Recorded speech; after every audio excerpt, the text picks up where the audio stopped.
Assalamualaikum warahmatullahi wabarakatuh. Selamat malam teman-teman semua. Kita berjumpa lagi di segmen bincang-bincang bersama Kang Lemit. Oke, hari ini kita seperti biasa ditemani oleh Mas Ivan di sini sebagai praktisi dari tim Kang Lemit ya.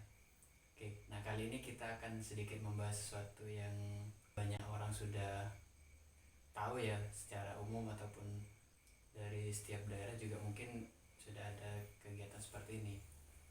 Oke, sebelum itu kita sapa dulu. Assalamualaikum Mas Ivan. Waalaikumsalam. Oke, di sini Mas Ivan ada beberapa poin yang ingin saya tanyakan terkait yang mungkin yang sedang terjadi saat ini. Oke, yang pertama tentang ritual. Nah, ritual ini sebenarnya di kalangan masyarakat itu seperti apa? Kalau menurut Mas Ivan, setahu jenengan lah. Baik.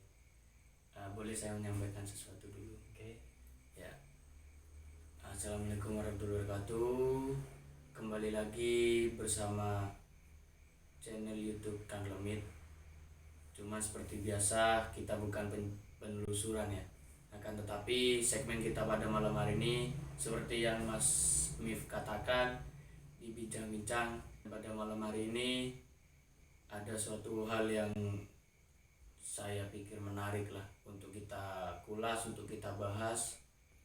Baik, kalau menurut saya sendiri ya Mas Mif ya, kalau kita korek dari sejarah lah ya, bahasa ritual dulu ya, mohon maaf ya, setahu saya di dalam sejarah itu bahasa ritual sudah ada sebelum Islam masuk ke tanah Jawa. Nah, jadi untuk singkat ceritanya, salah satu kunci keberhasilan Wali Songo untuk menyebarkan Islam, menyebarkan agama Islam di tanah Jawa, beliau menggunakan yang bisa kita katakan bahasa sekarang ya, trik atau cara strategi lah. Itu kalau dalam peperangan strategi ya Mas ya. Nah, jadi dengan cara tetap tidak menghilangkan adat istiadat atau bisa kita katakan kata tadi ritual yang sudah berlangsung bertahun-tahun bahkan berpuluh-puluh tahun sebelum agama Islam masuk ke tanah Jawa. Jadi terakhir Sunan ke-9 yaitu Sunan Kalijogo, kunci keberhasilan beliau salah satunya tidak menghilangkan sejarah yang ada di situ atau adat istiadat yang ada di situ, yaitu salah satunya ritual. Cuman beliau sedikit mengubah satu contoh ya Mas ya. Biasanya itu kita contohnya ke kiri, ya mulai dituntun lah sama Sunan Kalijogo untuk di jalur kanan, yaitu ke agama kita. Perlahan-lahan. Iya, mohon maaf tanda kutip, bukan saya mengibaratkan ke kiri terus agama selain agama Islam itu tidak baik. Bukan, mohon maaf yang sebesar-besarnya, cuma ibaratkan. Oke. Jadi hitungannya dulu agama sebelum Islam, jadi banyak agama di tanah Jawa. Ada beberapa lah yang tidak banyak, ada beberapa yang lebih tua dari agama Islam. Nah, jadi salah satu caranya ritualnya tetap ya, jadi ritual itu seperti sesembahan terhadap leluhur Mas. Semacam tata cara itu ya. Lebih tepatnya tata cara mengingat atau lebih tepatnya menghormati leluhur yang sudah tidak ada.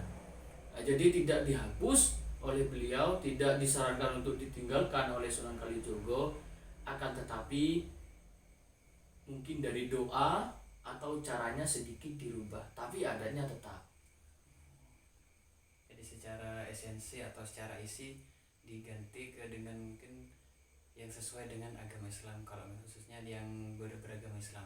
Misalkan saya kasih contoh di sini seperti acara tahlilan. Mungkin kalau tahlilan pada sebelum agama Islam itu ada kegiatan seperti itu, tapi hanya saja mungkin kegiatannya atau doa-doanya menggunakan agama yang ada pada masa itu. Sedangkan ketika ada Islam, tahlilannya kegiatan itu masih ada, hanya saja isi dari tahlilannya itu diganti dengan misalkan mengaji seperti itu. Benar-benar. Jadi hitungannya tetap menghormati, mendoakan, menghargai yang sudah beda alam dengan kita, yaitu leluhur. Cuman isinya atau doa atau tata caranya lebih diubah menuju ke agama kita yang sekarang. Ya sama dengan kita, saya dengan jenengan Mas, sama-sama punya piring. Nah, piringnya tetap kita sama-sama punya piring, cuman isinya, contoh punya saya isinya nasinya putih, punya sama nasinya jagung gitu loh. Jadi tetap pakai piring, isinya yang berbeda ya. Jadi mungkin bisa kita simpulkan untuk ritual sendiri mungkin secara umum di kalangan masyarakat suatu apa ya, mungkin suatu tata cara atau kegiatan untuk tujuan tertentu, entah itu untuk mengingat leluhur atau berdoa dan semacamnya. Oke, untuk yang berikutnya Mas Ivan. Jadi barusan kan dari mungkin pandangan dari masyarakat secara umum lah. Kalau menurut Kang Lemis sendiri untuk ritual ini pandangannya seperti apa? Kalau menurut Kang Lemis sendiri ritual. Baik, kalau menurut saya sendiri dan tim saya lah ya. Jadi kalau ritual sendiri memang tidak boleh kita hapus Mas. Jadi ada peribahasa ya sedikit Mas yang pernah saya dengar. Jadi untuk yang lebih gaulnya itu, jangan jadi kacang lupa kulitnya. Nah, hitungannya kita khususnya bagi orang Jawa ya Mas, kental dengan adat istiadat. Memang semua suku itu mempunyai. Ya betul. Nah, jadi jangan kita, katanya peribahasa barusan, jangan kacang lupa kulitnya. Jadi ojo lali marang asal usule, katanya orang Jawa Mas. Jadi kita asalnya dari mana, apa adat kita, ya monggo diteruskan, dilestarikan, jangan dilupakan gitu. Ya saya bukan menganjurkan, saya juga tidak melarang Mas. Kita punya urusan masing-masing, kita punya keinginan masing-masing, itu menurut saya Mas. Oke. Nah untuk yang selanjutnya mungkin sekarang rakat itu biasanya dalam tanda kutip ritual. Nah ritual di pandangan masyarakat awam itu biasanya identik dengan ada kaitannya dengan hal mistis. Nah di sini yang saya tanyakan, hubungan antara ritual dengan makhluk tak kasat mata itu kira-kira seperti apa? Apakah ada hubungannya atau hanya sekedar ritual saja atau gimana? Menurut jenengan gimana? Nah, jadi kalau yang kata sampean barusan Mas, ritual dengan makhluk hal atau makhluk halus apakah ada hubungannya? Ada, sudah jelas itu memang ada. Ya sama dengan kita siang malam ya, laki-laki perempuan tidak bisa dipisahkan Mas. Sudah memang dari dulunya untuk ritual itu sudah bisa dikatakan berhubungan pasti dengan makhluk halus, itu sudah pasti. Makanya dulu kata saya tadi, Sunan Kalijogo tetap tidak tidak menghilangkan sejarah yang ada, adat istiadat yang ada. Cuman kita menghormati bahwasanya keberadaan makhluk halus, tanda kutip jin ya Mas ya. Dan pada dasarnya juga kita sebagai manusia diciptakannya sebelum ada kita, jin sudah diciptakan sebelum manusia. Jadi mereka itu lebih dulu dari kita Mas. Jadi kita harus mengakui apa? Ya mengakui bahwa mereka itu ada. Dan juga kita harus saling menghormati. Biarpun kita tidak, mohon maaf, kalau bagi yang punya mata batin mungkin kelihatan ya Mas ya. Bagi orang awam kan mungkin alah saya tidak kelihatan loh. Oke, tapi mereka ya dianggap tidak ada. Jangan sampai seperti itu. Jadi mereka itu sudah ada sebelum kita ada. Bedanya Mas ya. Nah, di sini banyak keliru Mas. Jadi kalau menurut saya pribadi, perbedaan manusia dengan jin itu cuma satu Mas. Kalau masalah untuk butuh makan sudah pasti, berhubungan intim pun itu bisa. Bedanya kalau kita memang sudah ditakdirkan untuk meninggal, biarpun kita tidak diapa-apakan, sudah digariskan kapan kita meninggal, waktunya kapan itu sudah ditentukan. Tapi kalau jin itu tidak bisa meninggal mas, kecuali mungkin dia ikut peperangan atau enggak, mungkin ada hal tertentu lah yang mengakibatkan dia untuk meninggal. Tergantung mungkin kehendak dari yang maha kuasa gitu. Iya, sudah pasti. Cuman untuk ditakdirkannya untuk dia meninggal, digariskannya itu insya Allah wallahu alam, itu enggak mas. Itu bedanya dengan manusia. Jadi bisa dikatakan mungkin tetap ada sampai kapanpun gitu mungkin. Ada sudah. Satu contoh, mohon maaf, pesugihan. Nah, kenapa pesugihan itu mengakibatkan kadang kesehatannya lama kelamaan, yang mempunyai pesugihan itu berkurang atau sakit-sakitan atau apalah itu namanya. Ya mereka butuh makan, sama dengan kita kan. Mereka butuh makan. Berarti bisa dibilang yang dimakan anggapnya tuannya sendiri berarti. Iya, makanya kekentalan dengan ritual ya tinggal kita lihat mas, ritual seperti apa yang tidak menyimpang dari agama kita, gitu saja. Makanya saya bilang boleh tidak kita melakukan ritual. Kalau saya itu tidak menyarankan, saya juga tidak melarang. Jadi kita punya urusan masing-masing, kita punya kepentingan masing-masing. Berarti tergantung dari ritualnya ya mas. Iya, tergantung dari niat juga. Nah, soalnya mungkin kalau secara bahasa ritual ini kan bisa dikatakan apa ya, suatu kegiatan yang dilakukan untuk untuk mencapai tujuan tertentu. Misalkan kita beribadah, mungkin agama apapun itu kan pasti ada ritualnya. Kalau misalkan di agama Islam ritualnya, atau mungkin apa, kegiatan untuk mencapai tujuannya kan berupa dengan ibadah dan semacamnya. Mungkin sama seperti itu mungkin. Ya, Tergantung dari sama dengan ritualnya. gini ya mas, ada orang juga tidak percaya goib. Kalau saya itu, kalau boleh bicara kasar ya mas ya, kalau ada orang, apalagi dia itu agama seperti kita Islam, dia tidak percaya goib, percuma hidup. Mending kalau orang tidak percaya goib itu mas. Kenapa? Sama dengan gini, saya tanya ke jenengan ya, kita agama kita beribadahnya gimana? Sholat ya. Nah, sama yang sholat ke siapa? Nyembah Allah. Nah, nyembah Allah Subhanahu wa taala sebagai Tuhan kita, Sang Maha Agung. Gusti Allah itu nyata apa goib? Karena kan tidak terlihat secara langsung. Ya, kita bilang goib tapi ya enggak. Kalau kita bilang ada tapi tak berwujud. Bahkan di agama kita rukun iman itu pun sudah jelas mas, sudah jelas, sangat jelas bahwasanya di 6-6-nya itu pun itu sudah goib semua mas. Nggih. Nggih napa mboten? Nah, kan yang pertama percaya dengan adanya Allah. Jadi yang poin pertama langsung percaya kepada Gusti Allah. Nah, jin lebih tua dari kita, lebih dulu diciptakan, tapi kita lebih mulia. Yang penting kita saling menghormati, biarpun kita tidak kelihatan, tapi jangan takut, kecuali sama Gusti Allah Subhanahu wa taala dan Kanjeng Nabi Muhammad SAW. Oke. Nah, ini juga berkaitan. Jadi menurut dengan sendiri, kita sebagai orang muslim bagaimana menyikapi dengan adanya ritual? Menurut jenengan sendiri mas, kita sebagai masyarakat orang muslim bagaimana menyikapi adanya ritual ini? Yang harus kita lakukan atau sikap kita tuh harus bagaimana? Ya, tinggal kita lihat mas, kita ada di mana. Ya seperti bunga teratai mas, bunga teratai itu bisa hidup di mana-mana mas.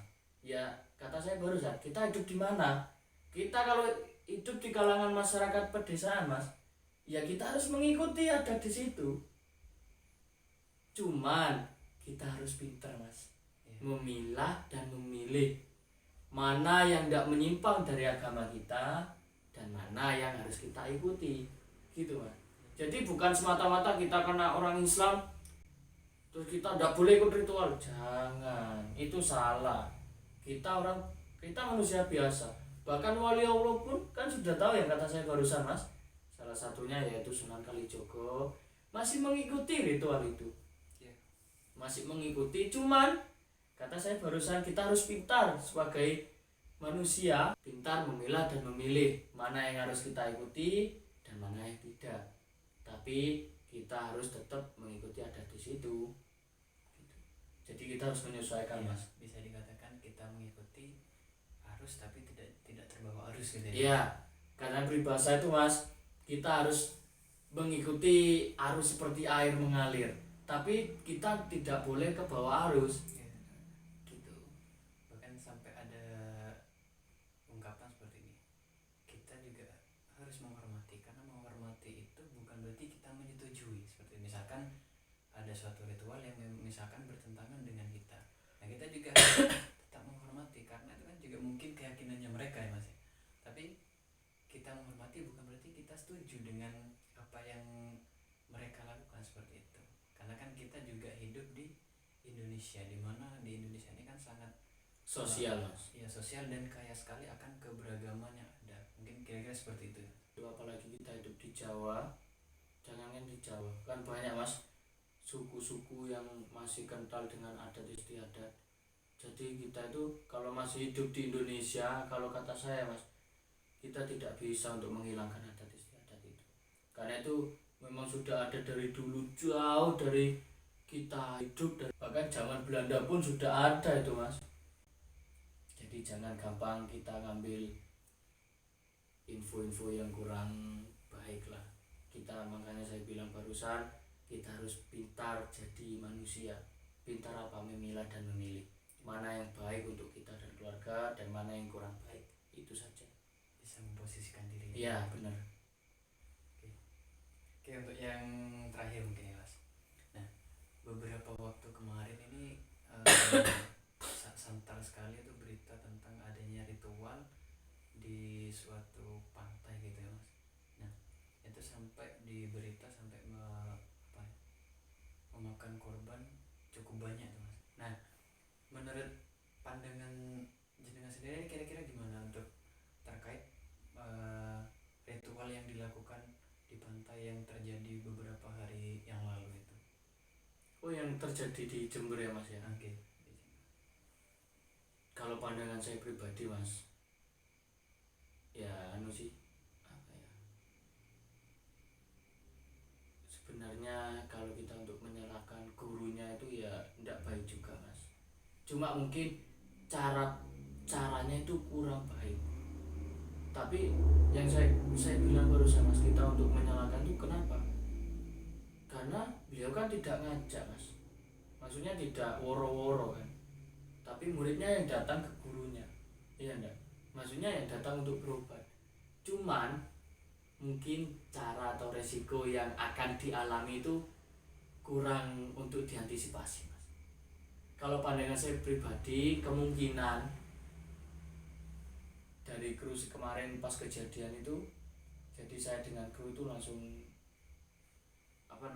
langsung diskusi yang sebenarnya terjadi sebelum masih tersiar yang ini itu Mas.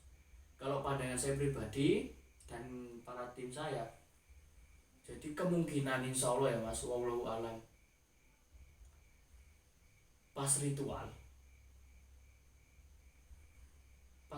itu mungkin terjadi kayak seperti ilmu Rogo Sukmo. Nah, cuman posisinya yang kurang tepat itu, Mas. Posisinya di bibir pantai, Mas. Ya kita tahu sendiri lah, pantai Jember itu seperti apa, Mas. Ombaknya itu biarpun bukan musim sekarang, Mas, musim-musim biasa itu memang ombaknya itu tinggi, tidak normal lah, Mas. Apalagi terutama di pantai Watu Ulo, Mas, Papuma, yang Papumanya, yang kemarin kejadian di Payangan. Nah, yang di Papuma itu ombaknya memang besar, Mas. Ya kebetulan juga kan Pak Le saya itu kan perhutani, Mas. Jadi saya infonya ya tahu dari Pak Le. Nah, jadi hitungannya kemungkinan besar pas di ritual Sukma mulai keluar, dihantam apa dari ombak. Namanya sukmanya manusia sudah keluar, Mas, otomatis badannya tidak bisa berkutik gitu. Makanya kita boleh ikut ritual, boleh mas, tapi pakailah akal sehat. Ritualnya yang sekiranya tidak membahayakan kita pribadi. Kalau memang kita, biarpun itu guru atau enggak orang tua kita pun, kalau memang ritual itu memang apa ya namanya mas ya, enggak masuk di nalar manusia lah ya, seperti yang hal konyol lah mas, jadi ya ngapain kita harus ikut ya enggak. Iya. Tapi ini bukan berarti menyalahkan yang kemarin ya teman-teman, kita hanya menurut pendapat kita sendiri Ya jadi ya kata saya barusan mas, kita tidak bisa langsung menyalahkan guru, enggak. Dia pun tidak woro-woro, dia bukan jualan tahu kok mas. Ya kalau jualan tahu dia nawari mas, enggak loh, dia itu enggak. Itu makanya ya itulah. Saya juga pernah mas melakukan ritual itu di Payangan, pernah. Jadi ritualnya pun itu bukan untuk niat apa-apa mas, tapi niat kenal dengan pasukan saya dan pasukan Nyi Roro Kidul. Jadi niatannya itu saling mengenal lah, silaturahim gitu ya. silaturahim, bisa dikatakan silaturahim. Memang tidak masuk ke akal ya mas ya, itulah goib mas. Jadi kalau kita bicara saya silaturahmi dengan Nyi Roro Kidul, kan tidak masuk di akal manusia, orang dia goib loh. Tapi kalau secara keilmuan itu nyata mas. Itu pun saya dari bibir pantai mas, jaraknya lebih dari 50 meter dari bibir pantai mas. Ini masih tempat yang aman gitu. Iya, jadi kalau kata saya ke tim saya mas, kalau air ini tidak bisa diajak ngomong mas. Air itu tidak punya telinga loh ya saudara-saudara, jadi jangan salah paham, air itu tidak bisa diajak ngomong, makanya kita cari aman aja. Nah, kalau perang goib kita kalah, itu paling sakit badan, ya carilah untuk menyembuhkan. Tapi kalau sudah kena air ya yang terbukti sekarang mas. Iya betul. Makanya akal sehatnya dipakai mas. Gitu. Pesan saya yang terakhir, jadilah manusia yang pintar memilah, memilih apa yang bagus untuk kita dan keluarga. Dan kalau memang itu kurang bagus, jangan diteruskan. Itu saja. Menarik sekali. Itu ya teman-teman yang bisa kita pelajari kali ini. Jadi yang pertama, kita juga sebagai masyarakat Indonesia utamanya harus bisa untuk menghargai keberagaman yang kita miliki. Yang kedua, kita juga sebagai masyarakat muslim harus bisa memposisikan diri mana yang kiranya baik untuk kita dan sesuai dengan agama kita lakukan. Tapi kalau misalkan bertentangan dengan kita tidak boleh untuk menyalahkan ya. Jadi kita mending kita hindari saja, tapi itu bukan berarti kita menyalahkan yang tidak sesuai itu ya mas ya. Saya sebagai praktisi dari Kang Lemit, mohon maaf yang sebesar-besarnya jika ada salah kata dari saya dan tim saya. Oke, mungkin itu saja teman-teman yang bisa kita pelajari kali ini. Semoga bermanfaat untuk kita semua. Jangan lupa tetap saksikan di channel Kang Lemit. Sampai jumpa di segmen bincang-bincang berikutnya. Terakhir dari kami, assalamualaikum warahmatullahi wabarakatuh.